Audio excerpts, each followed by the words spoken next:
Xalq təbabətində əsrlər boyu xəstəliklərin müalicəsində istifadə olunan sarımsaq həqiqətən də Allahın bizə bəxş etdiyi ən güclü apteklərdən biridir. Onun faydaları sadəcə qrip və soyuq dəymə ilə məhdudlaşmır, həm də daxili orqanlarımıza dərin təsir göstərir. Bugün sizə sarımsağın iştirakı ilə hazırlanan çox məşhur bir xalq təbabəti reseptindən sarımsaqlı süddən bəhs edəcəyik.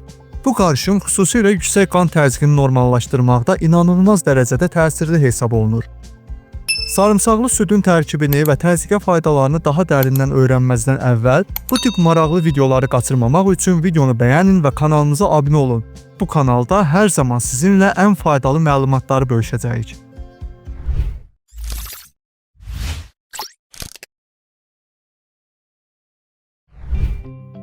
Sarımsağı bu qədər dəyərli edən onun zəngin tərkibidir. O, vitaminlər, xüsusilə C və B6 vitaminləri, selen, manqan, kalsium, fosfor mineralları, liflər və əlbəttə ki, əsas bioloji aktiv birləşmələrlə, kükürt tərkibli maddələrlə zəngindir.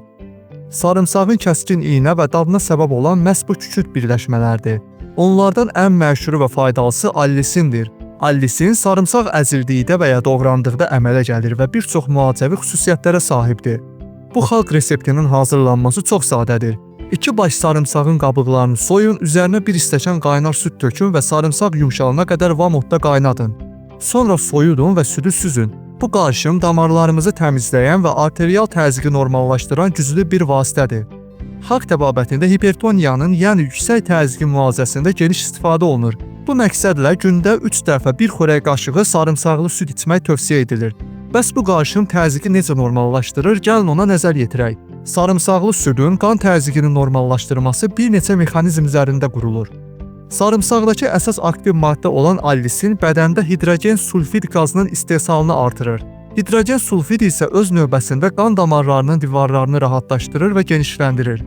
Bu, qan axınının yaxşılaşmasına və damarların üzərindəki təzyiqin azalmasına səbəb olur. Sarımsaqda bol olan antioksidantlar damar divarlarında yaranan sərbəst radikalların zərərlərini azaldır, iltihab proseslərinin qarşısını alır. Sağlam damarlar isə təzyiqin normal qalmasında vacib rol oynayır. Bəzi tədqiqatlar sarımsağın qandakı pis xolesterinin səviyyəsini azaltmağa kömək etdiyini göstərir. Xolesterin damarlarda yığılaraq onları sərtləşdirə bilər ki, bu da təzyiqin yüksəlməsinə səbəb olur. Damarların təmizlənməsi təzyiqin tənzimlənməsinə birbaşa təsir edir. Sarımsaq yüngül siliqoza təsirə malikdir. Bədəndən artıq mayenin çıxarılması qan həcmini azaldır və bu da qan təzyiqinin enməsinə kömək edir. Südün özü də tərkibindəki kalsium və digər minerallar sayəsində qan təzyiqinin tənzimlənməsində rol oynayır.